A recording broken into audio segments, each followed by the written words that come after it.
Baik, Assalamualaikum warahmatullahi wabarakatuh. Selamat berjumpa kembali para sahabat Diwa di mana saja berada, terutama siswa SMA, di mana saja berada, termasuk juga siswa SMK. Pada kesempatan kali ini kita akan membahas soal-soal kimia yang berkaitan dengan stoikiometri, khususnya topik hukum dasar kimia. Para sahabat Diwa di mana saja berada, pada pembahasan soal berikut ini, ada beberapa soal yang akan kita bahas, akan disertai dengan materi atau teorinya. Sekilas saja, mudah-mudahan bisa mempermudah dalam memahami atau mengerjakan soal-soalnya. Para sahabat Diwa sekalian, ikuti channel ini selalu, karena channel ini akan membahas soal-soal kimia, seluruh topik kelas 10, kelas 11, dan kelas 12 SMA. Baik, kita lanjutkan. Baik, sahabat Diwa sekalian, kita langsung meluncur ke soal nomor 1. Kita baca dulu soalnya ya. Pada reaksi 4 gram magnesium, magnesium itu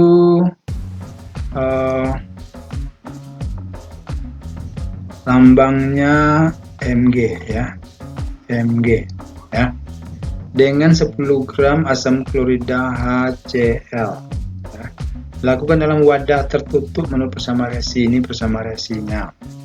Maka jumlah zat yang dihasilkan adalah berapa? Pilihan ada 14 gram, lebih 14, kurang 14, D sama dengan 12, atau kurang dari 12. Nah, untuk bisa mengerjakan soal ini harus paham dulu hukum-hukum dasar kimia. Hukum dasar kimia itu ada 5. Bisa kita buat seperti ini. Hukum dasar kimia ya, kita garis peta sini dulu, kita coba buat garis sini. Hukum dasar kimia, kita lihat yang pertama namanya hukum Lavoisier ya. Yang kedua namanya hukum Proust. Yang ketiga namanya hukum Dalton. Nah, sedangkan yang keempat namanya hukum Gay-Lussac ya. Dan yang kelima adalah adalah hukum Avogadro. Jadi ada 5 hukum dasar kimia. Nah, kelimanya harus kita pahami dulu, baru kita bisa memecahkan soal-soal tentang stoikio. Yang pertama kita lihat dulu Lavoisier. Lavoisier adalah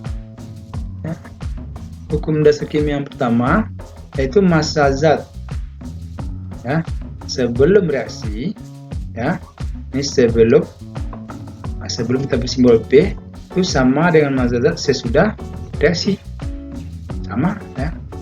Massa zat sebelum reaksi sama dan sudah reaksi. Dan kita lihat lagi hukum Proust. Hukum Proust itu yaitu perbandingan ya, massa unsur dalam suatu senyawa atau yang membentuk senyawa adalah tetap. Nah, misalnya H2O, H1, O itu 8. Ya, selalu 1:8 H dengan O. Perbandingan ini tetap. Nah, kemudian hukum Dalton, hukum kelipatan berganda. Apabila dua atom dapat membentuk dua senyawa, maka apabila salah satunya tetap, maka yang lainnya berbanding sebagai bilangan bulat dan sederhana. Jadi untuk Dalton ya, misalnya ada senyawa XY 1, ada XY2. Apabila ini tetap ya, maka Y1 dengan Y2 itu berbanding sebagai bilangan bulat dan sederhana. Bilangan bulat dan sederhana. Nah, nanti di soal bisa kita lihat di rinciannya ya. Kemudian bagaimana pula Gay-Lussac? pada Gay-Lussac, ya, apabila percobaan dilakukan pada suhu dan tekanan dan suhu yang sama, maka volumenya akan berbanding sebagai bilang bulat. Mana tadi? Bilang bulat sederhana. Atau bisa juga ini diikuti koefisien reaksinya, ya, koefisien reaksinya. Bagaimana kalau Avogadro itu volumenya apabila volume gas, ya, volume gas, ya, apabila volume gas itu sama, ya, meskipun gasnya berbeda, ya, nah, asal dilakukan pada P dan T yang sama, maka jumlah molekulnya akan sama. Nah, ini hukum Avogadro. Jadi apabila percobaan dilakukan pada suhu dan tekanan sama, ya, volume gas walaupun berbeda gasnya, ya, tapi volumenya sama, maka jumlah molekulnya akan sama. Itu hukum Avogadro. Coba kita lihat soal yang pertama. Ya. Kita kembali ke soal, ya. Ini zat-zat sebelum reaksi. Magnesium 4 gram. Asam klorida 10 gram. Total ini 14 gram. Ini zat hasil reaksi. Kalau menurut hukum Lavoisier tadi, ini ya, Lavoisier, kalau massa zat itu dalam sebuah reaksi sebelum reaksi sama dengan sesudah reaksi. Kalau sini 14, ini juga 14. Maka jawabannya adalah 14 gram lebih, jawabannya adalah A. Jadi kalau kita memahami hukum dasar kimia ini, maka untuk menjawab soal seperti ini akan menjadi lebih mudah. Baik, sahabat Diwa sekalian, mudah-mudahan dapat menambah pengetahuan sahabat Diwa dalam bidang kimia, ya, dan tidak takut lagi memecahkan soal-soal kimia, karena dasarnya ada semuanya. Kimia itu mudah. Kimia itu ada dalam lingkungan kita sehari-hari. Terima kasih, kita lanjut. Nomor 2, hitunglah perbandingan massa masing-masing unsur dalam senyawa berikut. Dalam CaO, dalam N2O5, ini airnya diketahui nih, ya. Yang ditanya adalah maka perbandingannya adalah Ca dengan O, berapa perbandingannya. Ya, jawabannya ada untuk CaO 7:20, untuk N2O5 5:2. Nomor B, CaO perbandingannya 5:7 dan N2O5 2:20 dan seterusnya ke bawah. Kita coba aja langsung TKP CaO. Berdasarkan AR-nya ya, ArCa 40 banding ArO 16. Maka ini kalau kita sama-sama bagi 8, ini 2, dibagi 8 ini 5. Ini 5:2 ya. Sekarang kita lihat untuk N2O5. N-nya 2, berarti 2 kali N-nya 14 airnya ya. 14 berarti 28. Sedangkan O-nya, untuk O-nya ada 5.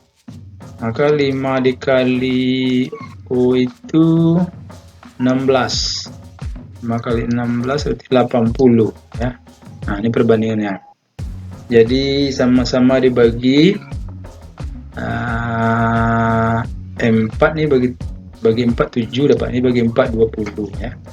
Jadi perbandingan N dengan O-nya bandingnya 7 banding 20. Jadi ini hasilnya 1. Ini 1 hasilnya. Nah, kita lihat jawabannya. Untuk CaO 5:2. 5:2 ini dia. Untuk C 7:20 untuk N2O5-nya. Jawabannya adalah C. Gampang sekali kan? Ini berkaitan dengan hukum Raoult ya. Ini soal nomor 2 ini berhubungan dengan hukum Raoult. Mudah sekali kan? Baik, sahabat jiwa di mana saja berada. Gampang soalnya? Ya, sekarang kita lanjut ke soal nomor 3. Tancap soal nomor 3. Kita baca dulu soalnya. Kita tukar dulu ininya. Merah kita coba lagi. Atau ini. Nah. Diketahui bahwa unsur X dan Y membentuk dua macam senyawa. Nah, di X Y bisa dua senyawa dia.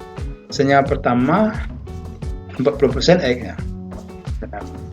Senyawa kedua 20% X-nya. Tentukan perbandingan unsur Y dalam senyawa pertama dan senyawa kedua. Ini berhubungan dengan hukum Dalton. Ya, karena hukum kelipatan perbandingan ya. Satu senyawa bisa satu unsur dapat membentuk dua senyawa. Ya. Kita lihat pertama senyawa pertama unsur X-nya di sini pertama ini X ya, ini Y-nya. Unsur X-nya di sini pertama di 40% ya. Pada senyawa kedua 20% ya. Nah, ini unsur X. Y berarti sini tinggal lagi 60%. Ini 20% berarti ini 80%. Nah, untuk mengerti perbandingan Y, maka ini harus kita samakan dulu. Kita buat persamaannya. Kalau dikali supaya coba kali supaya sama 100. Ini di 20 kali 5 40 40 kali 2,5 100 ya. 100 ini 100 sudah sama-sama 100 ya. Jadi ini dikali 2,5, ini dikali 20 dapat 100. Maka nanti ini juga dikali 2,5, ini juga kali 20 ya.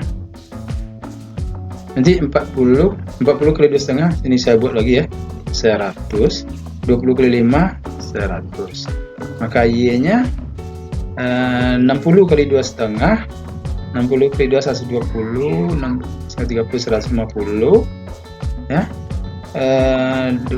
Kemudian 5 kali 80 400. Nah, ini perbandingannya ya. Ini sudah sama nih ya. Nah, ini perbandingannya berapa nih?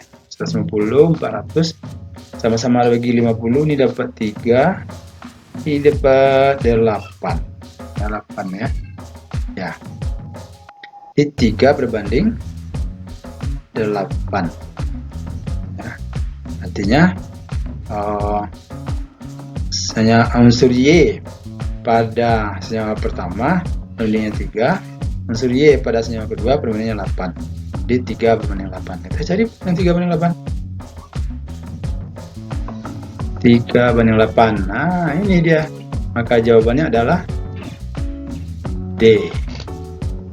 Ya. Jawabannya D. Ya, 3 banding. Gampang kan? Ini hukum kelipatan berganda Dalton. Jadi kita cari dulu perbandingannya. Baik, kalau sahabat Dewa mengalami kesulitan atau ada yang mau ditanyakan, silakan ditulis pertanyaannya di kolom deskripsi di channel YouTube di bawah ini. Nanti akan kita jawab ya. Insya Allah kita jawab ya. Sekarang kita meluncur ke soal nomor 4. Nah, nomor 4 ini soal hukum apa pula ini? Kita lihat soalnya, kita baca soalnya semua dulu ya. Pada suhu dan tekanan yang sama, 6 liter gas nitrogen direaksikan dengan gas hidrogen dan direaksikan gas amonia. Nah, ada 3 nih. Bagaimana volume gas hidrogen dan gas amonia tersebut? Nah, ini berkaitan dengan hukum volume Gay-Lussac. Hukum volume Gay-Lussac ya. Bagaimana bunyi hukum volume Gay-Lussac itu? Hah?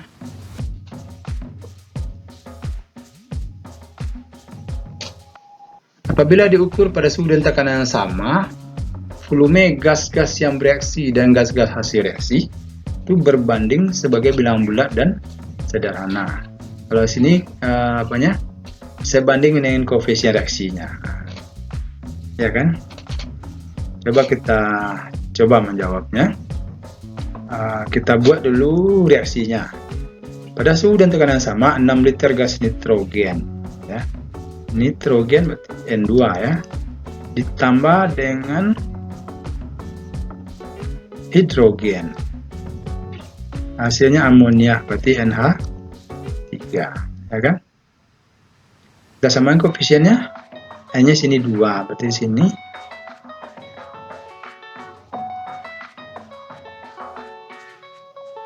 berarti sini 2 ya. Hanya jadi berapa? 2 per 3, 6 berarti jadi 3.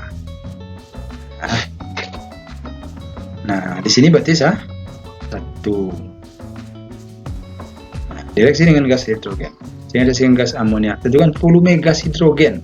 Ini tanya volume gas hidrogen berapa volumenya. Ya. Yang ini nitrogen ini 6 liter. Diketahui 6 liter. Berapa liter ini? Menurut hukum volume Galoisa ini sebanding. Jadi berdasarkan perbandingan koefisiennya ini, kita bisa menghitung berapa volume ini nanti ya. Kita coba volume gas hidrogen, koefisien gas hidrogen itu 3. Jadi 3 per volume gas nitrogen 1 dikali 6.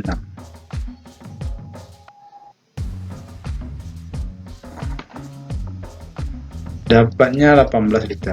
Ini untuk volume gas H2 ya. H2 18 liter.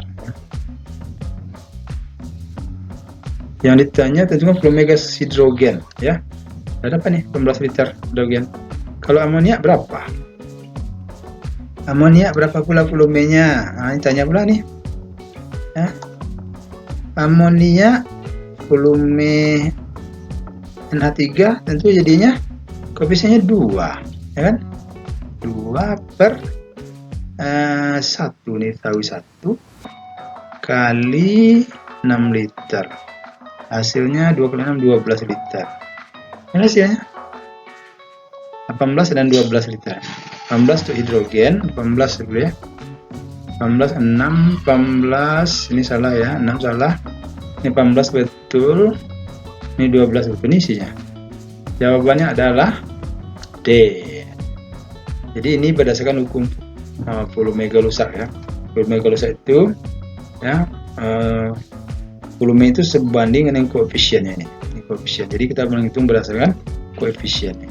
Jadi kita samakan dulu bersama reaksinya. Jadi dengan gampang bisa kita jawab.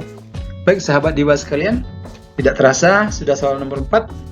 Jangan lupa like and subscribe channel ini supaya kita bisa melanjutkan pembahasan soal-soal dengan topik-topik yang lebih hangat lagi ya dalam kimia ini.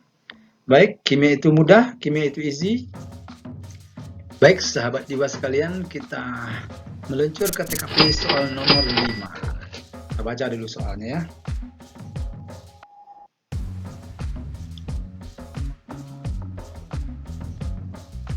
Pada suhu dan tekanan tertentu, 10 liter gas nitrogen mengandung jumlah molekulnya sebanyak ini. Tentukan jumlah molekul yang terkandung dalam 20 liter gas oksigen pada suhu dan tekanan yang sama. Mana jawabannya? Soal seperti ini karena jumlah molekul berarti berhubungan dengan hukum Avogadro. Apa bunyi hukum Avogadro? Gas-gas dengan volume yang sama, apabila volumenya sama, walaupun gasnya berbeda, pada suhu dan tekanan yang sama, dia akan mempunyai jumlah molekul yang sama. Ulang lagi, volume gas ya, yang sama pada suhu dan tekanan yang sama akan mempunyai jumlah molekul yang sama walaupun jenis gasnya berbeda ya. Ini hukum Avogadro. Sekarang kita lihat ini 10 liter, ada 10 liter gas nitrogen ya. itu jumlah molekulnya adalah 1,02 atau 1,24 ya, kali 10⁻²⁴. Itu N2. Nah, sekarang ada pula 20 liter oksigen. Nah, ini beda gasnya kan? Berapakah jumlah molekulnya pada suhu dan tekanan yang sama ya? Pada suhu dan tekanan yang sama. Nah, di sini berlaku hukum Avogadro ini. Dan cara menyelesaikannya, kita gunakan perbandingan sekali lagi ya. Kalau 10 liter ya jumlah molekulnya. Kalau 20 liter itu ya sama dengan 20 liter dibagi 10 liter dikali jumlah molekul yang tahu 1,204 kali 10⁻²⁴, ya kan? Maka hasilnya 20 bagi 10 2, 2 kali 1 2, 408 kali 10⁻²⁴. Ini jawabannya. Nah, kita lihat sini, ada nggak dalam optionnya 2,4. 2,4 nya ada 2,4. Belakangnya 10⁻²⁴. Ini 23, salah ini. Ini yang betul. Jadi jawabannya adalah D. Ya. Jadi kita pakai hukum Avogadro. Jadi pertama kunci soal adalah pahami dulu hukum Avogadro. Setelah itu baru dijabarkan pakai matematik. Ini untuk soal nomor 5. Gampang kan? Mudah kan? Kalau kurang paham silakan ditulis jawab pertanyaanmu di chat di deskripsi channel YouTube. Nanti insya Allah akan sahabat dijawab. Sekarang nomor 6. Nah, nomor 6 ini adalah tugasnya. Soal nomor 6 khusus untuk latihan. Jawaban dibuat pada deskripsi channel di bawah ini. Jadi pada sahabat Diva silakan baca soalnya baik-baik. Kemudian jawabannya dibuat di kolom deskripsi channel YouTube di bawah ini. Insya Allah nanti akan dijawab atau ditanggapi. Kita baca soalnya dulu supaya mudah. Masuk kelompok mana ada ini? Pada proses industri logam besi dihasilkan biji besi Fe2O3 melalui reduksi dengan kokas dengan C karbon ya. Ini reaksinya Fe2O3 tambah 3C. Hasilnya 2Fe tambah 3C. Jika tersedia 1,6 ton biji besi murni, maka massa logam besi yang dapat dihasilkan adalah berapa ton? Silakan dicoba menjawabnya di kolom deskripsi channel YouTube ini. Nanti insya Allah akan kita tanggapi. Terima kasih atas perhatian sahabat Diva sekalian. Mudah-mudahan sahabat Diva di SMA atau di SMK bisa terbantu dengan adanya pembahasan soal seperti ini. Jika ada pertanyaan silakan ditulis sekali lagi di kolom deskripsi channel ini. Jangan lupa like and subscribe channel ini. Terima kasih. Wassalamualaikum warahmatullahi wabarakatuh.